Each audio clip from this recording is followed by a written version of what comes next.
Good morning प्रिय विद्यार्थियों। आज का आपका अपना YouTube channel idol online classes में स्वागत है। तो आज मैं मैथ का पहला वीडियो बना रहा हूं, जिसमें द्विघात समीकरण है 10th क्लास का। बिहार बोर्ड परीक्षा 2024 के लिए द्विघात समीकरण का मैं बेसिक से हाई लेवल तक का मैं बताना चाह रहा हूं, जिसमें कि ध्यान से आप लोग देखेंगे और समझेंगे। सबसे पहले द्विघात समीकरण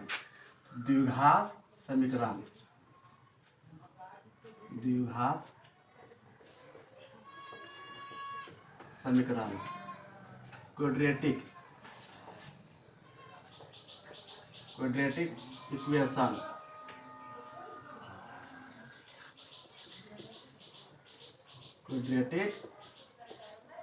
इक्वेशन। सबसे पहले क्वाड्रेटिक इक्वेशन क्या होता है इसके बारे में जानेंगे। ऐसा समीकरण जिसमें चर पद का अधिकतम घात 2 हो, उसे क्या कहते हैं? द्विघात समीकरण कहते हैं। तो सबसे पहले डेफिनेशन जानेंगे, इसे परिभाषा। तो द्विघात समीकरण होता क्या है? ऐसा समीकरण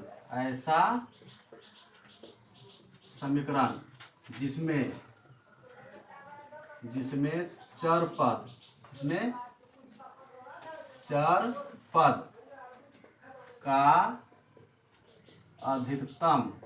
अधिकतम घात 2 हो, तो उसे द्विघात समीकरण कहते हैं। अर्थात ax² plus bx plus c equal to 0। तो हमने कहा था कि ऐसा समीकरण जिसमें चर पद का अधिकतम घात 2 हो, तो उसे द्विघात समीकरण कहते हैं। अर्थात ax² plus bx plus c equal to 0। ये भी 0 प्लस इक्वल टू के बराबर 0 लिखा जाता है, ये समीकरण कहलाता है। ठीक है, तो इसमें जो है ना अधिकतम घात कितना है? 2 है। जहां a, b और c वास्तविक संख्याएं हैं। क्या है? वास्तविक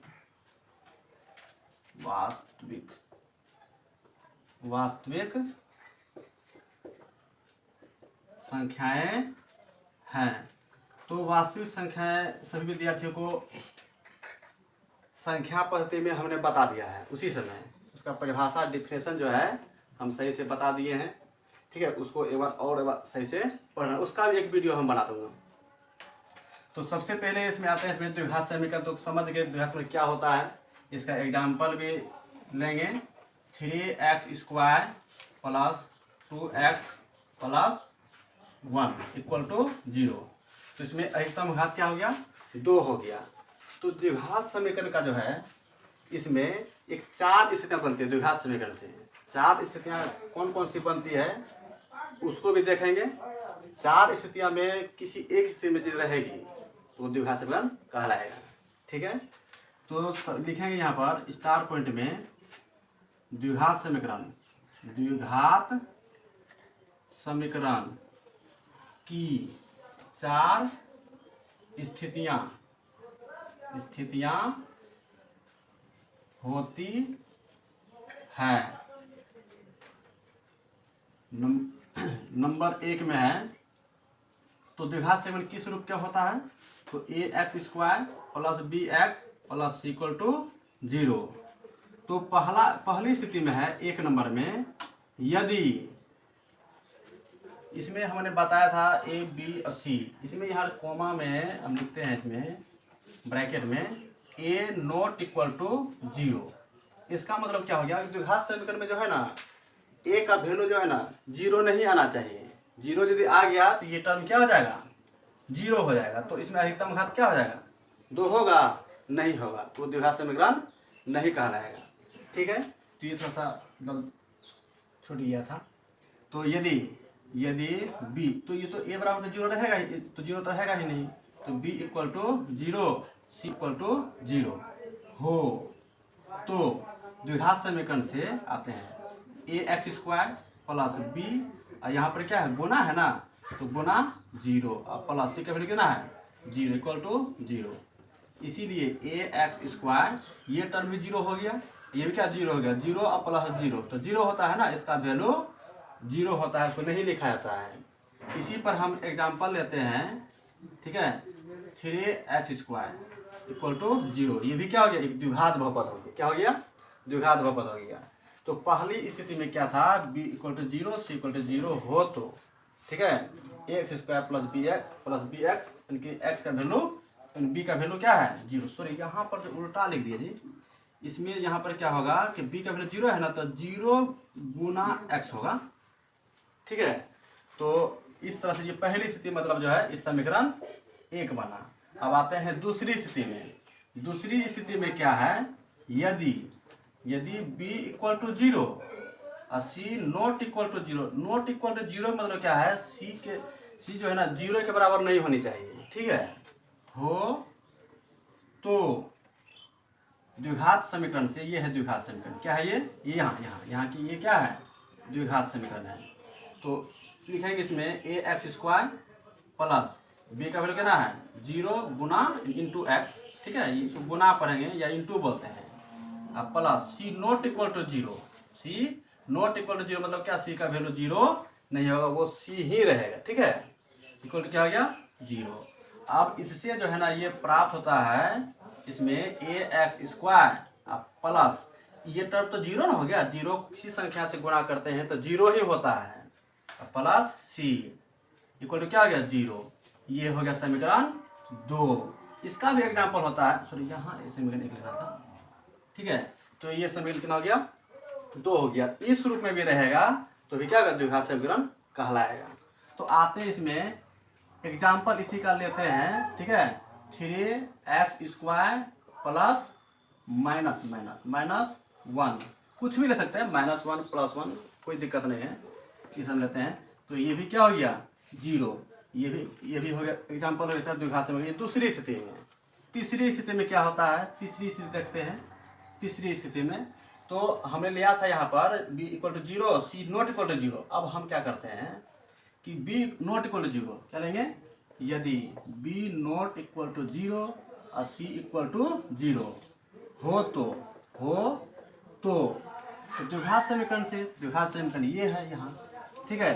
तो ax² प्लस b का वैल्यू क्या है, b का वैल्यू जीरो नहीं लेना है, ठीक है, ये क्या है, जीरो लेना, sorry bx plus c equal to क्या है, जीरो, क्या जीरो लेंगे।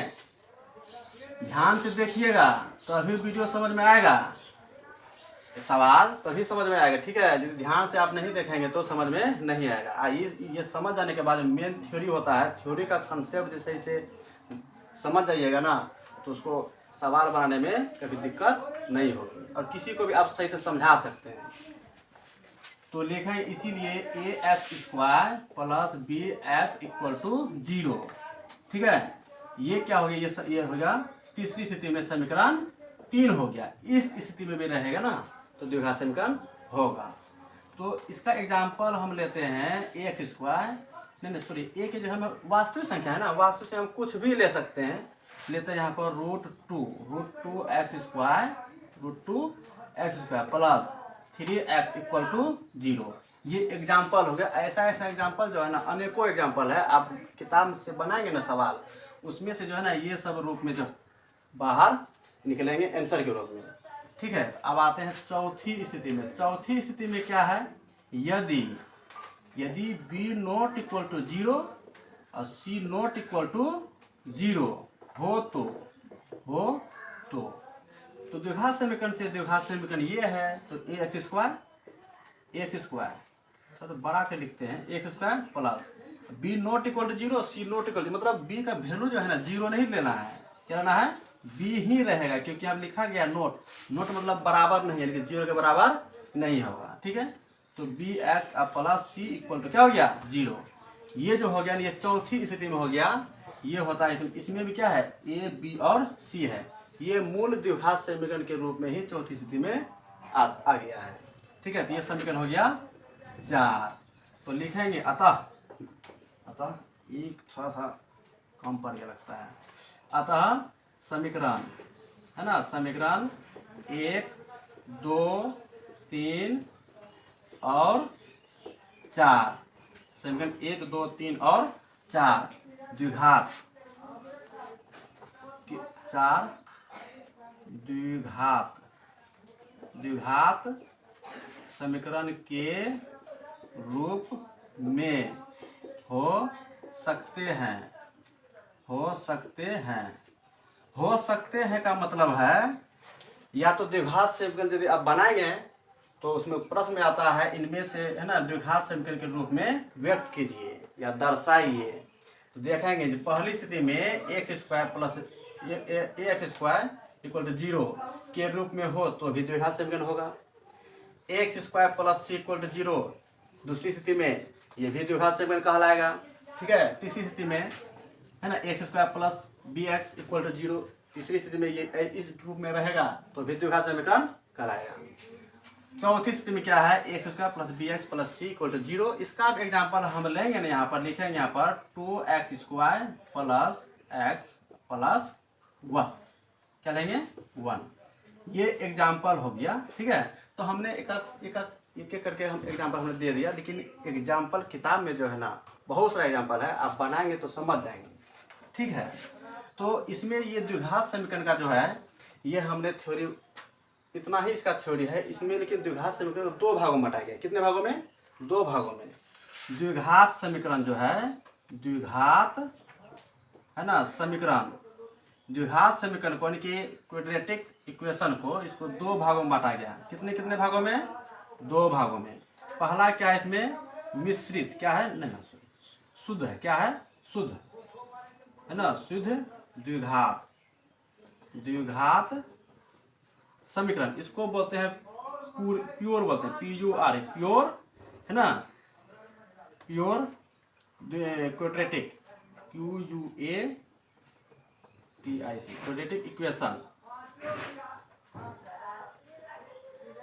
ये पहला हो गया। दूसरा क्या होता है इसमें ये होता है मिश्रित। क्या होता है मिश्रित द्विघात समीकरण। ठीक है, इसको बोलते हैं मिक्स्ड। क्या बोलते हैं मिक्स्ड है ना क्वाड्रेटिक इक्वेशन। क्या बोलेंगे इक्वेशन। ठीक है, ये मिश्रित द्विघात समीकरण। तो अब समझाएंगे कि शुद्ध द्विघात समीकरण क्या होता है और मिश्रित क्या होता है। शुद्ध में इसमें क्या होता है ax square plus bx equal to क्या हो गया 0, जिसमें कि चर पद का मान रहेगा ना उसको हम शुद्ध द्विघात समीकरण समझेंगे। इसमें चर और अचर दोनों रहेगा। चर अचर दोनों क्या रहेगा अब हम बताते हैं। जैसे कि इसमें देखिए ax square plus bx plus c इसमें जो है इसमें c जो है ना एक अचर पद के रूप में होता है। जैसे एग्जाम्पल एक दे दूँ कि 3x square plus 2x plus 1 equal to 0। इसमें देखिए ये जो चर पद ABCD में A से लेकर Z तक जो होता है ना जो भी अक्षर होता है उसे हम चर पद कहते हैं। क्या कहते हैं इसको चर पद कहते हैं। तो चर पद देखिए x है यहाँ पे इसमें है ये नहीं है, ये क्या अचर पद है। तो अचर पद यदि मिल जाए तो वो हो गया मिक्स्ड। क्या हो गया यदि दूध में पानी मिल जाए ना तो बोलते हैं ये क्या है पानी का मिश्रण है। तो ये क्या हो गया मिक्स्ड है ना। तो इसी को कहते हैं मिश्रित द्विघात समीकरण, अंग्रेजी में कहते हैं मिक्स्ड है ना क्वाड्रेटिक इक्वेशन। ये इस रूप का होना चाहिए तभी जो है ना ये मिश्रित द्विघात समीकरण कहलाएगा। एक एग्जाम्पल है 3x square plus 2x plus 1 equal to 0। ठीक है, तो शुद्ध द्विघात समीकरण में क्या है इसको बोलते हैं प्योर क्वाड्रेटिक इक्वेशन। ठीक है, इसका एग्जाम्पल होता है इसका ये जो है ना इस रूप का होता है। किस रूप का ax square plus bx equal to 0। इसका एग्जाम्पल भी दे देते हैं। ठीक है, तो 3x स्क्वायर सब में 3x लेते हैं, इसमें कुछ अलग लेते हैं क्या तो 5x square plus 4x equal to 0। आप इसमें देख सकेंगे इसमें अचर पद नहीं है। अचर पद नहीं है तो ये क्या है शुद्ध द्विघात समीकरण है। तो ये था द्विघात समीकरण का इंट्रोडक्शन। ठीक है, तो आप इसको सही से यदि समझ जाएंगे तो आगे दिक्कत नहीं होगी। इसके आगे और भी मतलब इसका है द्विघात शून्य का परिभाषा है। ठीक है, इसका मूल जो है ना द्विघात समीकरण मूल जो निकालते हैं 3 विधि से निकालते हैं। पहला विधि क्या है गुणनखंड विधि है। दूसरा क्या है द्विघाती सूत्र है। तीसरा क्या है, तो पूर्ण वर्ग विधि है। तो अगले चैप्टर में 4.2 में जो है ना, उसमें हम बताएंगे कि ये इसका मूल जो है किस रूप में निकलता है और कैसे उसका ज्ञात करते हैं।